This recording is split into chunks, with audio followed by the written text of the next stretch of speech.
Olá, meus amigos, boa noite, bem-vindo ao canal Cron TV da nossa querida amiga Cris de Pascoal. Meu nome é Anabel Sampaio, sou autora de livros de literatura historiográfica e investigativa. Vim hoje apresentar o meu primeiro programa chamado Ultra Secreto aqui na Cron TV, a convite da nossa querida amiga Cris de Pascoal. Aproveitando, gostaria muito de agradecê-la pelo convite, me sinto honrada em estar aqui para passar alguns conhecimentos, algumas revelações ultra secretas para você. O assunto de hoje é sobre meu novo livro que está na gráfica, que já está inclusive na pré-venda, Conexão Amazônia-Atlântida. Tanta coisa para ser falada desse livro. Bom, eu fiz alguns tópicos aqui para não me perder, porque eu me empolgo quando eu vou falando, entendeu? Primeiro eu gostaria de falar a respeito do título do nome do meu programa, Ultra Secreto. Por quê?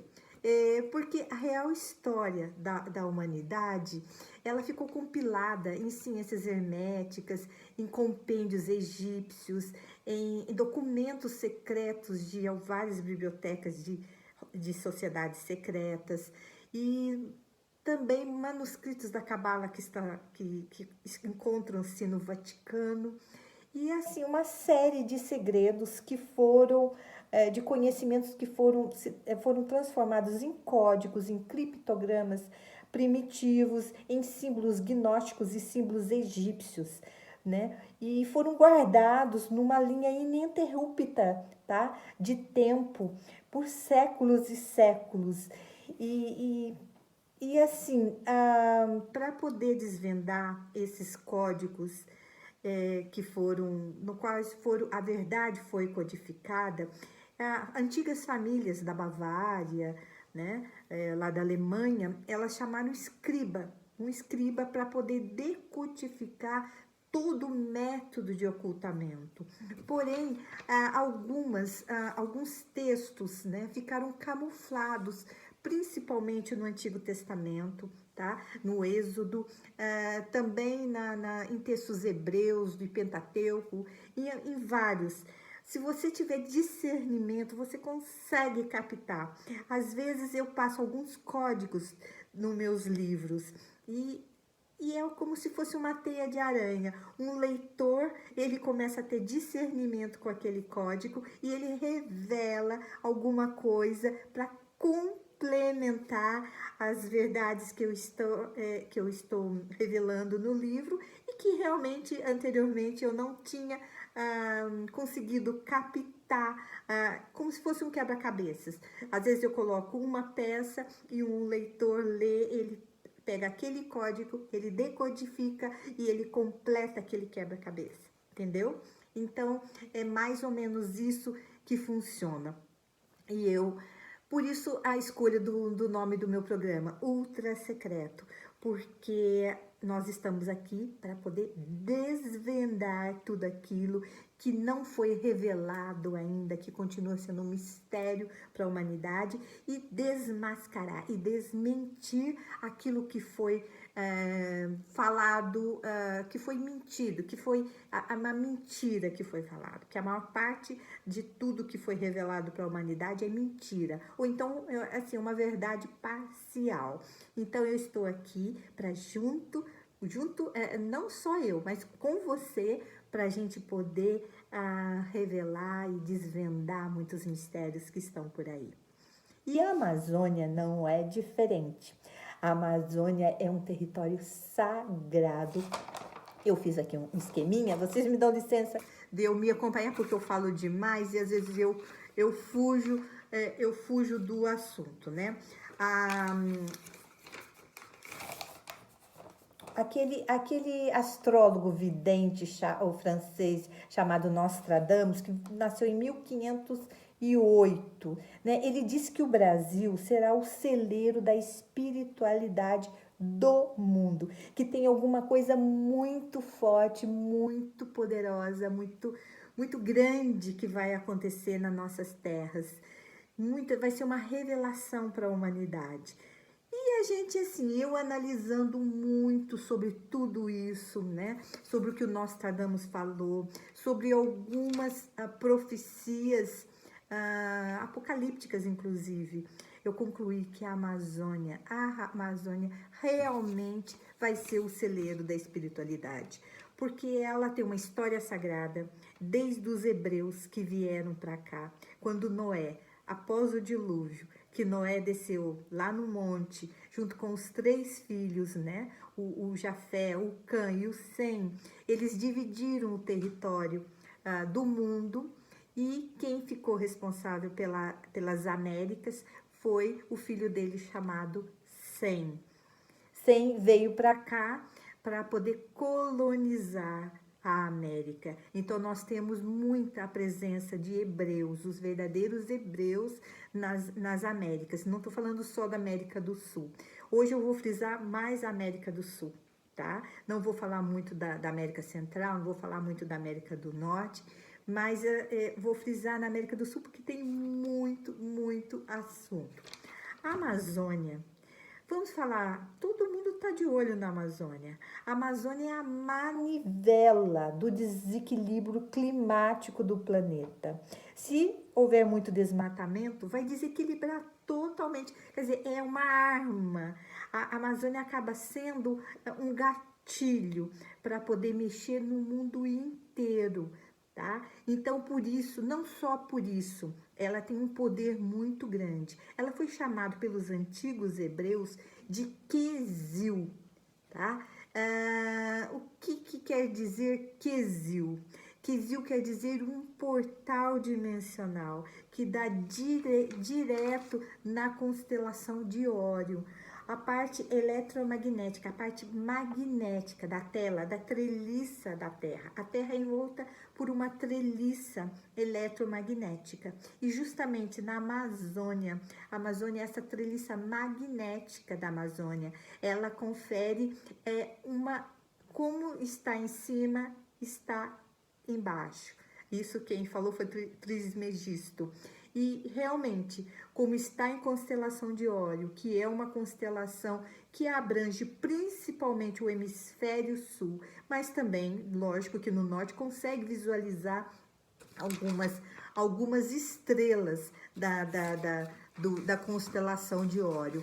A constelação de Órion é como se na Amazônia tivesse um portal estelar, tá?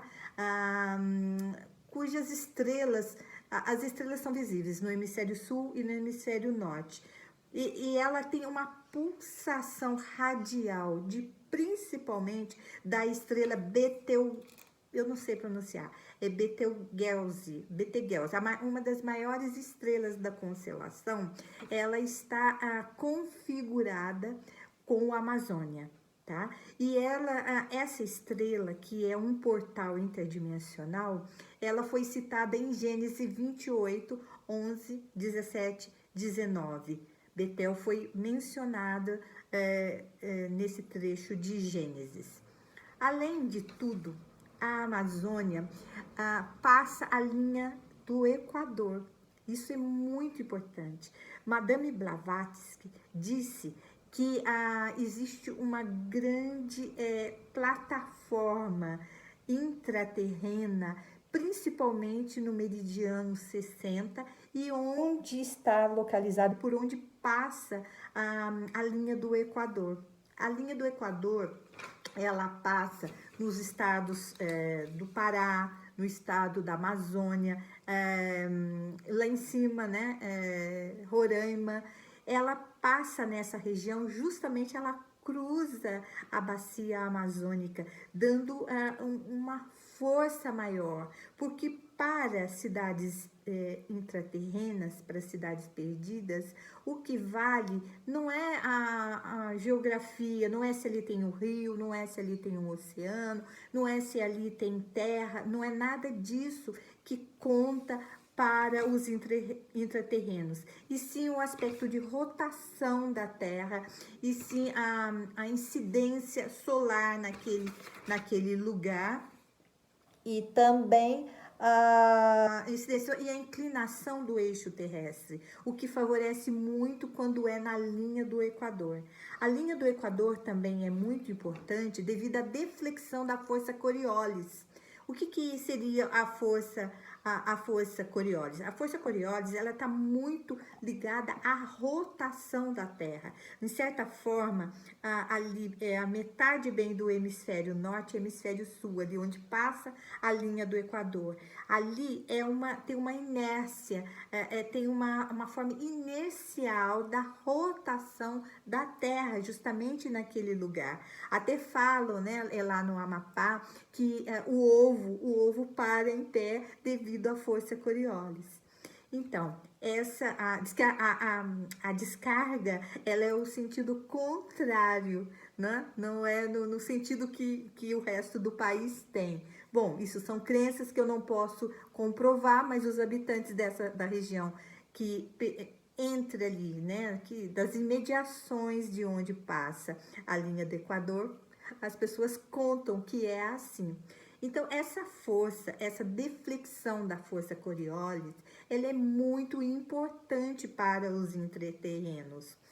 E a Madame Blavatsky, ela enfatizou isso. Ela enfatizou que a região que tem a linha do Equador é muito importante para os intraterrenos, o meridiano 60, e a América do Sul, ela tem grande parte do seu território no meridional 60. Então, isso é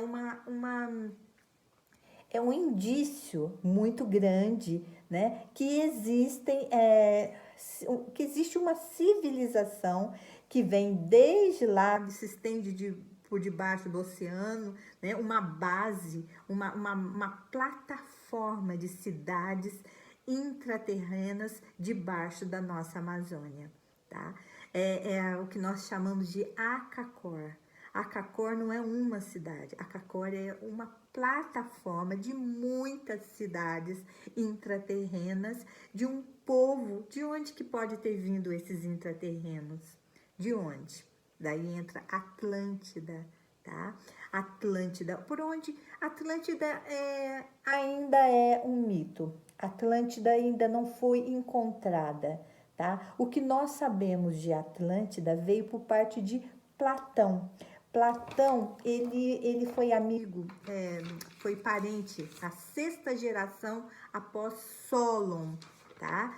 E Solon, deixa eu seguir aqui, senão eu me perco da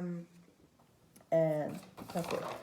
E Solon, ele foi um historiador muito importante do século, vou ver o século aqui para vocês.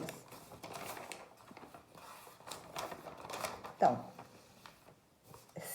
no século 6 antes de Cristo que Solon viveu. Ele foi um político, um legislador, tá? Do século 6 antes de Cristo.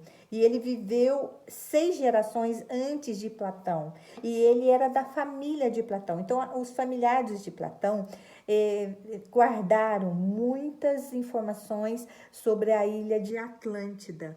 Tá? Então, foi no Timeu e Critias que Platão revelou muita coisa sobre a Atlântida. Porém, teve uma missão, tem uma missão em 2013, Brasil e Japão em águas do Atlântico, que foi assim, o que encontrou essa missão em 2013, tá? Foi a Expedição de Serviço Geológico do Brasil, mais a Agência Japonesa de Ciência e Tecnologia, tá? Japonesa. Os dois órgãos se uniram e fizeram uma pesquisa no fundo do oceano, a 1,5 quilômetros da costa sudoeste, tá, do Brasil, num lugar que se chama Elevação do Alto Rio Grande. Então, fica afastado 1,5 quilômetro da costa do sudoeste. E nesse lugar que se chama Alto do Rio do Rio Grande, foi encontrada uma grande elevação de terra ali. Então eles deram como isso, como se fosse uma grande civilização ali que submergiu. Por quê? Nessas terras, que é um monte mesmo, é muita terra, é uma elevação muito grande de pedras. E as pedras encontradas ali são de granito e são de outros tipos de pedras que naturalmente não se formam no fundo do oceano. São pedras que vêm em terra seca, entenderam? Então, assim, foi constatado que aqueles destroços que estão formando muitas camadas no fundo do oceano foi de um continente que submergiu. Então, possivelmente, pode ter sido quando dividiu a África do Brasil. Você pode ver a configuração do mapa da África e do Brasil, eles emendam, tá? Deve ter havido, a Atlântida deve ter ficado entre os dois continentes, ali nas proximidades.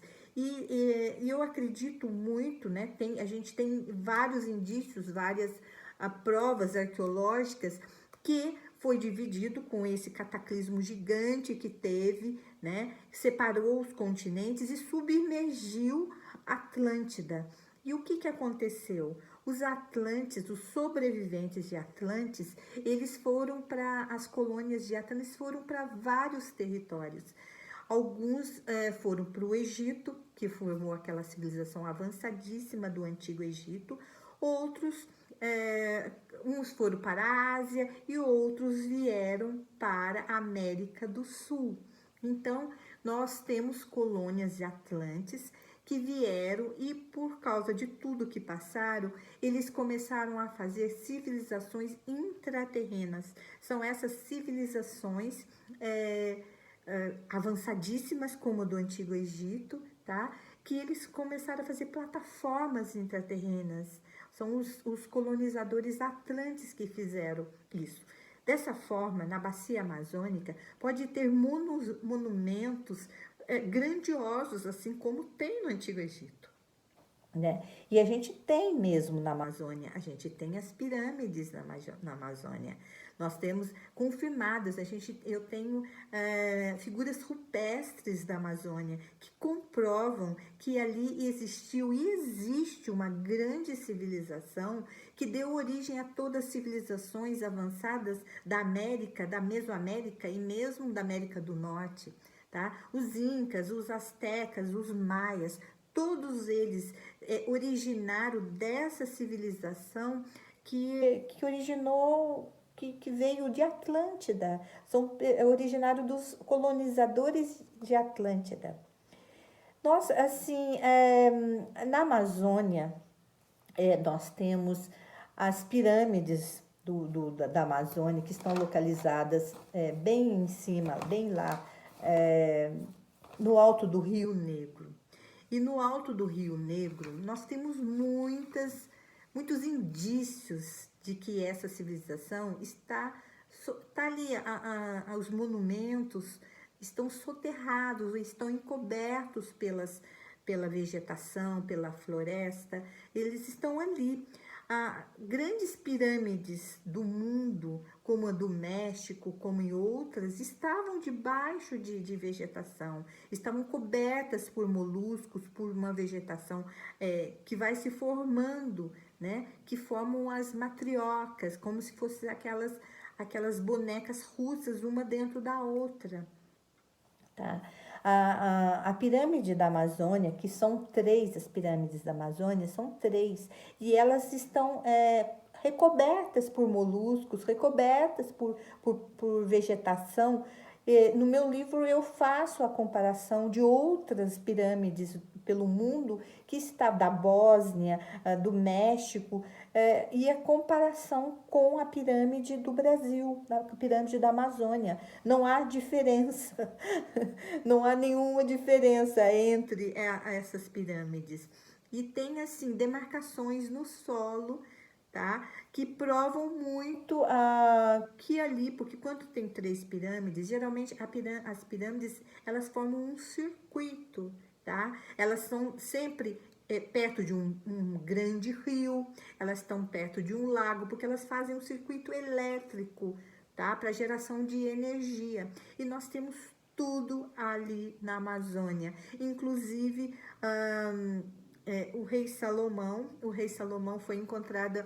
O Brasil não fica sabendo dessas coisas, né? Os Estados Unidos da América descobriram na nossa Amazônia uma cidade que foi do rei Salomão, porque o rei Salomão ele tinha grandes negócios na Amazônia. O templo de Jerusalém foi construído com a madeira parvaim que veio da Amazônia, né? Então, muitos vieram em busca desses mistérios da Amazônia. Hitler, inclusive, o Hitler começou a explorar a Amazônia em mais ou menos 1935, 1936, tá? Tanto a prova é que tem o sepulcro, né, de Joseph Goening, que faleceu em 1936, se eu não me engano, tá? E tem ali o sepulcro com a suástica, bem nessa região de difícil acesso, onde estão as pirâmides da bacia amazônica, e aonde também tem os cristais, uns cristais misteriosos, cristais negros de luminescência, tá? Que só existe na Amazônia e que tem sido explorado pela França e por outros países, inclusive a Alemanha, tem explorado, tem levado esses cristais misteriosos que nós temos nessa região aí, porque esses cristais são formados de nióbio e de grafeno. E esses cristais, eles produzem uma tecnologia avançadíssima. Os computadores quânticos são todos feitos com esse mineral que é extraído da Amazônia, tá? Então, assim, nós temos vários indícios dessa região rica em energia. Ali, nesse lugar onde tem as pirâmides, tem uma alta concentração de mercúrio. E o mercúrio são usados, tem dois objetivos, em minha opinião. Tem muitos mais objetivos, mas esse principalmente nas vimanas, né, nas aeronaves antigas, usava-se o quê? Usava mercúrio, né? E o mercúrio é feito para poder ninguém se aproximar, porque ele é altamente tóxico. E eu vi vários órgãos constatando o teor de mercúrio no solo, teor de mercúrio na água. Não se deve às minerações, porque as minas ali de ouro ficam longe, não ficam ali no alto do Rio Negro. Então não justifica a alta concentração de mercúrio na região.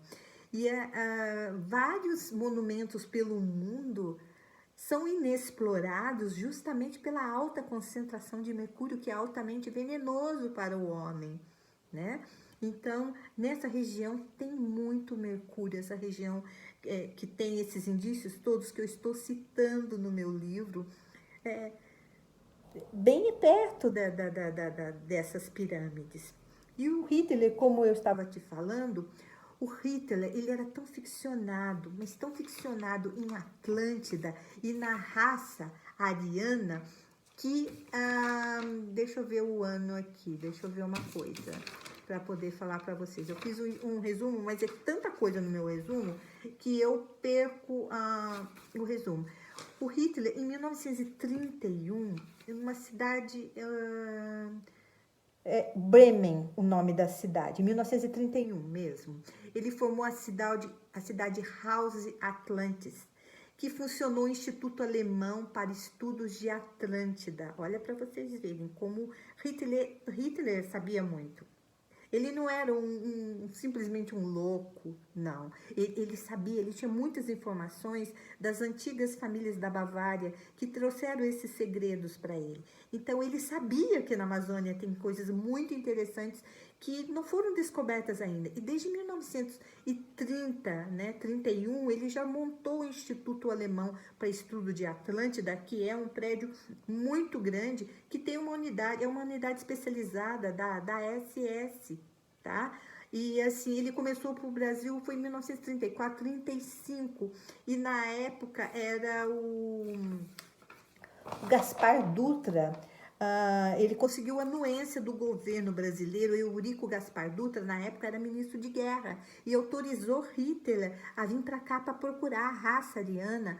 Procurava esses colonizadores de Atlântida. Como que Hitler sabia que os Atlantes, que aqui no Brasil, na Bacia Amazônica, tinha uma colônia de Atlantes? Como que ele sabia?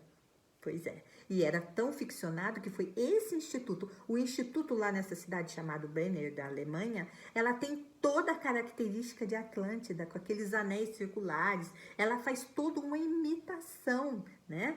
E então Hitler pegou as expedições, mandaram desde aquela época, tendo a anuência do Eurico Gaspar Dutra, mandou as expedições para o Brasil. Tá? E justamente nessa região, né, foi primeiro a expedição do Jari, ele vinha pela Guiana Francesa e ele entrava por ali, e assim, justamente no lugar onde a Amazônia tem mais segredos, onde eu tenho mais indícios, mais sinais que ali realmente existe uma civilização, né? E Hitler ele veio aqui para a Amazônia.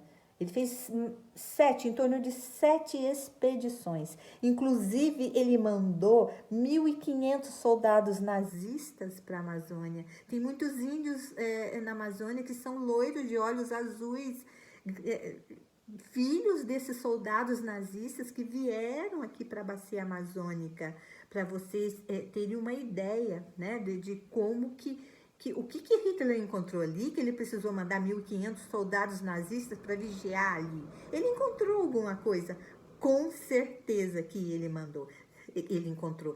Teria sido a Arca da Aliança? Bom, agora eu vou contar um pouco sobre a Arca da Aliança.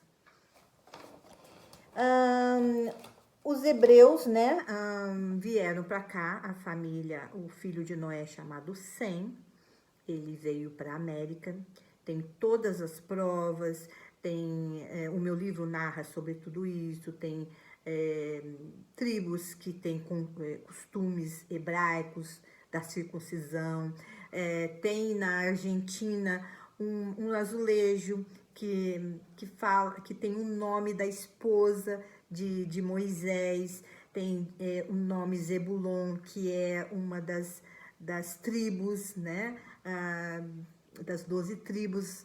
Então tem muitos indícios, a gente tem muita documentação palpável sobre a presença dos hebreus na América e também na Bacia Amazônica.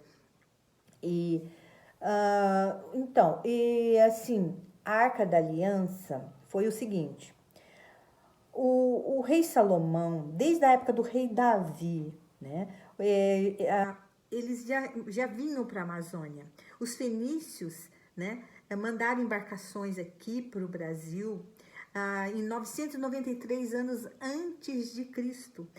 Toda madeira e ouro foi transportado pelos fenícios. Nós temos várias, a arqueologia brasileira é repleta de comprovação que os fenícios tiveram aqui. A Pedra da Gávea é uma das provas que tem aquela inscrição na Pedra da Gávea, inclusive tem um portal ali na Pedra da Gávea, e os historiadores insistem em dizer que não, quer dizer, o próprio brasileiro desacredita, né, da sua história. E o rei Salomão, quando ele esteve aqui, e a rainha Sabá, a rainha de Sabá, a rainha etíope, né, lá da Etiópia, quando a rainha foi visitar o rei Salomão, que eu não sei se foi aqui, porque eles tiveram uma residência aqui, as minas de ouro de Ofir, quase que tem a comprovação que que se localizaram na bacia amazônica, que foi uma herança dos herdeiros de Sem, que passaram para o rei Davi e deixou, consequentemente, para o rei Salomão. E a rainha de Sabá, ela levou essa Arca da Aliança para a Etiópia, porque Nabucodonosor estava invadindo Israel, né, estava invadindo lá o templo de Jerusalém, e com tudo aquilo, eu encontrei uma referência bibliográfica que diz que a rainha de Sabá, ela transportou, ela levou a Arca da Aliança para uma igreja, que é uma igreja ortodoxa hoje, da Etiópia. E ela levou, e assim, o povo da Etiópia era um povo pagão, é um povo assim, de repente, a rainha de Sabá, ela tentou implantar na Etiópia uma religião contrária, totalmente diferente ao paganismo dos etíopes. Então, teve revolta na época, entendeu? Quando ela voltou para a Etiópia, que ela se encontrou com o rei Salomão, ela voltou grávida de Menelik I, né? Um hebreu negro. Então, ela voltou, o Menelik pode ter trazido, tá? No ano 20 antes de Cristo, por aí, ele pode ter trazido a Arca da Aliança para o Brasil, por causa dessas revoltas na Etiópia, tá? E tanto isso tem um fundamento, pode ser verdade isso, que os cavaleiros do Templo de Jerusalém procuraram a Arca da Aliança aqui no Brasil, na Amazônia. Eles vieram para cá várias vezes procurando, e eles tinham verdadeira ficção, verdadeira neura, né, em encontrar a Arca da Aliança. Tanto que quando eles fundaram a Ordem dos Templários, lá no Templo de Jerusalém, eles passaram 35 anos escavando o Templo de Jerusalém em busca da Arca, que a Arca tinha desaparecido. E pelo jeito não encontraram, porque eles viraram para vir para a América do Sul. Por quê? Tinha alguma ligação, rei Salomão, rainha de Sabá, Menelik, por aí. No ano de 1113, se eu não me engano, essa ordem dos Cavaleiros Templários foi fundada. E eles vieram para cá. Mesmo depois que a ordem foi passada para Portugal, ela recebeu um outro nome, essa ordem de Templários. Eu não marquei aqui, é muita coisa para guardar. Vocês me desculpem. Quando ela foi para Portugal, né? Daí que eles começaram mesmo a procurar mais e mais pela Arca da Aliança no Brasil. Quer ver a prova? Cristóvão Colombo. Cristóvão Colombo veio para cá, não veio atrás de descoberta de América, porcaria nenhuma. Cristóvão Colombo tinha os maços das caravelas, era o símbolo da Ordem Templária. Por que ele usava o símbolo da Ordem, aquela cruz da Ordem Templária? Porque a Ordem Templária estava cansada de vir no Brasil, e os nativos, os índios, recebiam bem os cavaleiros, porque eles traziam presentes para os índios. Então, o que aconteceu? Cristóvão Colombo pôs o mesmo símbolo da ordem dos templários no maço nas bandeiras das caravelas, para poder ser bem recebido, tá? Pelos índios e pelos nativos aqui. Mas ele veio também em busca de uma Arca da Aliança, ele veio em busca de algum mistério, tá? Os templários, eles eram obcecados por relíquias sagradas, principalmente pela arca, tá? Eles foram criados com o objetivo de, como diz, proteger os peregrinos lá da Terra Santa, mas ninguém consegue, não existe prova que eles foram fundados para isso, não. Tanto que eles se tornaram muito ricos, os primeiros bancários, os primeiros banqueiros que existiam no mundo. As letras de câmbio, as primeiras letras de câmbio foram criadas pela ordem dos Cavaleiros Templários, né? E olha, na época do descobrimento do Brasil, em 1500, ainda não tinha encontrado a Arca da Aliança. Por quê? Porque Pedro Álvares Cabral também veio para o Brasil em busca dessas relíquias, em busca da Arca da Aliança, porque ele carregava também nas bandeiras das caravelas de Pedro Álvares o mesmo símbolo dos Templários. E os dois, tanto Cristóvão Colombo como Pedro Álvares Cabral, eles pertenciam aos Cavaleiros Templários da época, tá? Então, existe uma ligação aí que você vê que não vieram descobrir uma terra que era mais do que descoberta. Não vieram, sabe? Não é por aí. Tem que, sabe, o discernimento. E Hitler sabia de muita coisa. Hitler mandou essas expedições, mandou vir todas as expedições, tudo de quem chefiava essas expedições eram os mais místicos nazistas, sabe? Eles não vieram com outro intuito de descobrir minério, de levar minério, não era nada disso, tá? A ordem que patrocinava o partido de Hitler era uma ordem altamente mística, altamente envolvida com a raça ariana. Eles tinham ficção, eles eram ficcionados na raça ariana. Eles queriam, então Hitler, ele tinha esse propósito, ele tinha sido patrocinado por uma ordem, né, de aristocratas que acreditavam que tinham como finalidade, como existência, né, a raça ariana. Então, para o Hitler era uma questão de honra encontrar a raça ariana. Era uma honra, era questão sabe, tudo para ele, para o Hitler era. Então, e ele veio buscar onde? Veio buscar no Brasil e na Antártida. Quer dizer, Antártida, lá no Polo Sul, está muito próximo à América. O meu livro fala muita coisa sobre isso, muita coisa sobre o que tem na Antártida, que tem uma outra base de intraterrenos do mal, que é uma das sedes do governo culto, né? Que tem como símbolo a águia. Bom, tem muita coisa ainda para ser falada e eu começo a falar, eu me empolgo, né? E eu acabo não terminando os outros assuntos que eu gostaria de falar, ou acabo nem tocando em assuntos que eu desejava abordar aqui. Mas eu farei um segundo programa. Bom, gente, por hoje é só e agradeço muito a presença de vocês. Espero ter dado uma ideia do que tem no meu livro.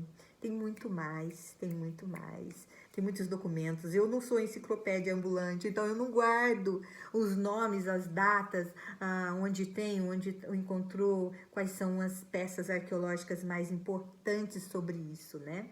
Mas numa próxima vez eu vou trazer mais, eu vou falar sobre os anjos caídos, que uma dessas plataformas, tá? A de Antártida é formado pelos anjos caídos, aquele que o rei Salomão fez pacto com Demo, para obter tanta fortuna e tanta sabedoria. Então, para um próximo programa fica tudo isso, tá bom? Eu vou passar para vocês os meus contatos. Se vocês quiserem adquirir esse livro Atlântida, ele ainda está em preço promocional. O preço dele é R$45, frete grátis. Aproveite, porque a hora que ele chegar da gráfica, eu já vou começar a cobrar o frete e vai dar uma alteração nesse preço. Anote aí o meu WhatsApp para encomendar o livro, é 11 95214 2440, ou pelo e-mail Anabel com 2 N's, Sampaio, o numeral 1, @gmail.com. Mande o seu WhatsApp ou o seu e-mail solicitando o livro. E assim que os livros chegarem da gráfica, você será um dos primeiros a receber. Eu já tenho, em média, uns 140 livros vendidos. E esses que compraram agora serão os primeiros a receber esse livro que está bombástico. Esse livro que não tem repetição de internet. Não tem essas baboseiras que tem na internet, não. São todas informações inéditas. São informações que vão fazer você arrepiar. Porque realmente está arrepiante o livro, está eletrizante o livro. Se você desejar adquirir outros livros, eu tenho também o Operação Cronos, que é sobre viagem no tempo, sobre tudo isso que o tempo está dando, esses galopes aí, esses breaks aí, né? Tá no livro Operação Cronos, que é R$45, frete grátis, tá? A Operação Rezos, 47, desculpa. 47, qualquer um desses livros aqui com frete grátis, tá? Operação Cronos, que eu estou falando muito dos intraterrenos, todas as espécies humanas, as intraterrenas e as aquáticas, tá? Ouro de Ofir, aquele minério muito misterioso que nós temos em grande quantidade na Amazônia, tá? Um dos primeiros livros, Anunnaki, os deuses astronautas, que já é um campeão de venda, tá? Já tem muitos, milhões de livros vendidos dele. E é isso, gente. Um prazer estar aqui. E numa próxima, daqui 14 dias, eu voltarei com mais informações arrepiantes. Muito obrigada pela presença de vocês. Adorei estar aqui. Desculpe o improviso, mas é isso. Um beijo grande no seu coração e até mais.